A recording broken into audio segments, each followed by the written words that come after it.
Hello everyone, welcome back to my channel. नमस्ते छ है सबैजनालाई। आज पनि मर्निङ म चाहिँ जाँदैछु फेरि मेरै साथीको रुममा है।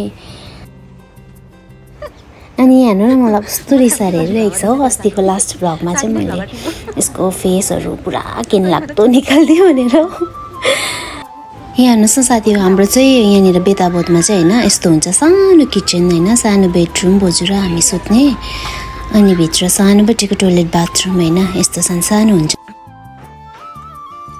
र हामी चाहिँ यहाँनिर एलिभेटरको वेट गरिरहेको थियौं है। अनि यहाँनिर भित्र एलिभेटरमा चाहिँ नि हामीले सिक्किमको बहिनीलाई पनि भेट्यौं। उहाँको चाहिँ बोजू एक्सपायर भएर चाहिँ कामको खोजीमा रहेछ है। सो यो लभी त तपाईलाई कति देखाउनु है। अनि हामी गइरहेको छौं अहिले चाहिँ सुपर फार्ममा चाहिँ यसको एक दुईवटा शपिङ छ अरे नि त। अन्त मेरो ग्रोसरीको एक दुईवटा सौदाहरू गर्नुपर्ने भइरहेको थियो, त्यो भएर चाहिँ हामी दुईजना चाहिँ जाँदैछौँ है। यही हाम्रै काम गर्ने जग्गाको अपोजिटमा छ। दुईजना गफको तालमा हिँडिरहेको छौँ है। अन्त यहाँ सानो ब्याङ्कहरू चाहिँ यस्तो नियर बाई हुन्छ यहाँनिर चाहिँ है। अनि यहाँनिर यो चाहिँ तपाईँलाई क्याफे सप त पहिला पनि देखाएको हो। मेरो बोजू र मेरो बोजूको बोयफ्रेन्ड चाहिँ सधैँ यहाँ आउँछ। उहाँ चाहिँ मेरो बोजूको बोयफ्रेन्ड हुनुहुन्छ है। अनि बोजू कहाँ गयो भनेर सोधेको कि वासरुम गएको छ भनेर भन्नुहुँदै थियो। भरे त बोजू चाहिँ ब्याङ्क गएको रहेछ पैसा निकाल्नुको लागि, पैसा सक्यो भनेर भन्दै थियो नि त।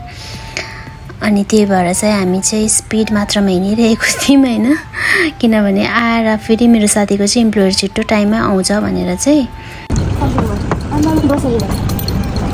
मेरो बोजू पनि यहाँ जाँदै रहेछ बिचारा हो, जाँदै रहेछ ब्याङ्कमा, पैसा सक्यो भन्दै थियो नि त। त्यो भएर अनि यहाँ हेर्नु न बिचारा हिँडेको ज्यादा। उसलाई मेरो जरुरतै पर्दैन, उसलाई जरुरत परेको भनेको मैले उसलाई 2 टाइम दबाई दिने हो अनि खाना दिने हो हैन। अनि हामी मलभित्र पस्यौं पनि। यहाँ मलको एकदमै कर्नरमा चाहिँ छ नि त सुपर फार्म चाहिँ। त्यहाँनिर चाहिँ दबाईहरूदेखिको लिएर सबै पाउँछ है, कस्मेटिकहरू सब कुछ पाउने हुन्छ र चाहिँ त्यही भएर चाहिँ हामी मेरो साथी को हो है माइकल कोर्सभित्र पस्ने पनि सपनै भइरहेको छ। अनि यो चाहिँ यहाँ रिन्युअल स्टोर चाहिँ ओपनिङ भएको छ नि त यहाँनिर कि हिजो थियो यसको ओपनिङ सेरेमनी चाहिँ, हिजो यहाँ मजाले मनाइरहेको थियो। यो मल चाहिँ नजिकमै भएको कारणले गर्दाखेरि चाहिँ हैन एककोरी आइरहन्छु म चाहिँ आउनुको लागि चाहिँ, किन्ने चाहिँ केही पनि हैन, त्यस्तै ब्राउज गर्नुको लागि आउँछु है। अनि हामी चाहिँ एकदमै कर्नरमा पुग्नुपर्ने हुन्छ किनभने त्यहाँ परनिर कुनामा चाहिँ छ नि त super farm. So we are going. अनि यहाँनिर चाहिँ लट्री बेच्छ नि त हो। अन्त मलाई चाहिँ अस्तिदेखिको खेल्नु मन लागेको, एटेम्प चाहिँ गरिरहेको छु म कुन दिन चाहिँ यसमा लट्री फसाएर चाहिँ ड्याम्मै पैसा कमाएर चाहिँ म चाहिँ यहाँबाट फाइनली एक्जिट छिटो हुँ भनेर सोचिरहेको छु है।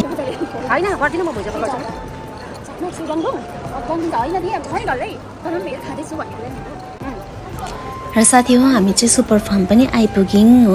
अन्त अब साथीले चाहिँ उसको के प्रडक्ट अरे के खोज्छु भनेर खोजिरहेको थियो। म चाहिँ सेलमा के छ भनेर त्यतापट्टि आँखा गयो है। अनि हामी चाहिँ अब सेलमा के छ हेरौँ। टुथपेस्टहरू पनि एकदमै महँगो हुन्छ नि त, सेलमा छ भने चाहिँ किनिराख्नु पर्यो भनेर चाहिँ म जाँदै थिएँ है। साथीले चाहिँ गार्नियरको चाहिँ भिटामिन सी सेरम लाउँछु भनेर भन्दै थियो। त्यो भएर चाहिँ मैले चाहिँ त्यसको सेक्सनमा लगेर चाहिँ देखाउँदै थिएँ हैन। एउटा त पहिला मैले पनि लगाएको तर मेरो फेसमा त सुट गरेन मेरो स्किनमा भनेर चाहिँ यसलाई मैले अर्को देखाउँदै थिएँ नि त सेरम, त्यो राम्रो हुन्छ होला त्यसको स्किनमा भनेर। सो यसले पनि एकदमै गुगल गरेर है ब्राउज गरिरहेको थियो के हो कसो भनेर स्टडी गरिरहेको थियो। सो त्यसले त्यो गरिन्जेल चाहिँ म यहाँनिर अरू के पाउँछु हेर्छु भनेर चाहिँ म अलिकति घुमेँ हैन। अनि यहाँनिर चाहिँ बिलिङ सिलिङ भएर चाहिँ हामी यहाँबाट अब निस्किन लागेको है। यहाँ हेर्नु न गाइस, कुकुरको बेल्ट चाहिँ यति साह्रो एक्सपेन्सिभ रहेछ हैन। अनि कुकुर सुत्नेहरू त्यस्तै दामी हैन। यिनीहरू भाग्यमानी रहेछ र हामी भन्दा त भन्दै हामी चाहिँ हिँडिरहेको थियौँ हैन गफ गर्दै।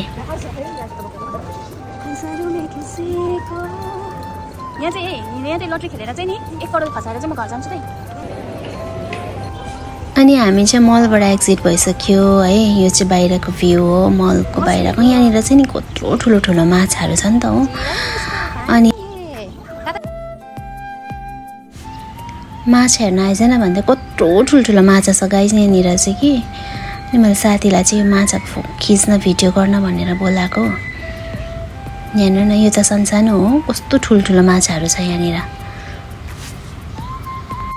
अनि त्यो हामी छेउमा गएर बस्ने बित्तिकै हामीपट्टि झुपिन्छ मान्छेको गन्ध आउँदो रहेछ हैन खानेकुराहरू मागेको होला अनि त्यसै भन्दै हामी चाहिँ हाम्रो बाटो लाग्यौं है अब चाहिँ रुमभित्र पस्ने पर्ने हुन्छ र हामी चाहिँ भित्र इन भइसक्यौं है हाम्रो वर्क प्लेस भित्र र साथी चाहिँ सिधै जान्छ यसको रुममा म चाहिँ बोजुको खाना यहाँनिर किचनबाट क्यान्टिनबाट किनेर लगिदिनु पर्छ र म चाहिँ यहाँनिर बस्ने हो अनि एकछिन वेट गरेको यहाँ भित्र रुम लक रहेछ नि त डोर लक रहेछ त्यो भएर है यहाँनिर बाजे बोजूहरू पनि बिचरा भोक लागेर होला आइरहेको थियो हो अनि म चाहिँ यहाँ बसेर एकछिन पर्खेँ साह्रै ढिलो गर्छ आजकल फेरि यो किचनमा कि अनि यहाँनिर सिल्भर कलरको दुईपट्टि देख्नुभयो हैन योहरू यिनीहरू चाहिँ यिनीहरूको बाजे बोजूहरूको चाहिँ मेल बक्स हो है हामी पनि आउँदै पछि यहाँनिर हाम्रोमा हुन्छ नि त चाबी चाहिँ त्यो भएर हामी आउँदै पछि चेक गर्नुपर्छ बाजे बोजूहरूको मेलहरू आएको छैन है अनि यो चाबीको चिप चाहिँ यहाँनिर हामी टसाइङ भनेदेखिको चाहिँ यहाँबाट एउटा स्लिप निक्लिन्छ है त्यो लगेर चाहिँ हामीले दिनुपर्ने चाहिँ यहाँ हेर्नु न बाजे बोजू बसेर खाने किचन डाइनिङ हल कस्तो मजाको छ यहाँ बसेर आरामले खाए पनि हुन्छ नि है तर मेरो बोजू चाहिँ कहिल्यै मान्दैन नि त घरमै खान्छु भन्छ र चाहिँ यहाँबाट म लगिदिन जान्छु अनि यहाँको खाना चाहिँ एकदमै ज्यादा एक्सपेन्सिभ हुन्छ है र हेर्नु न 12:10 गइसकेछ है म चाहिँ अब बोजूलाई गइकिन खाना दिनुपर्ने हुन्छ So thank you everyone for watching my video. Keep supporting me.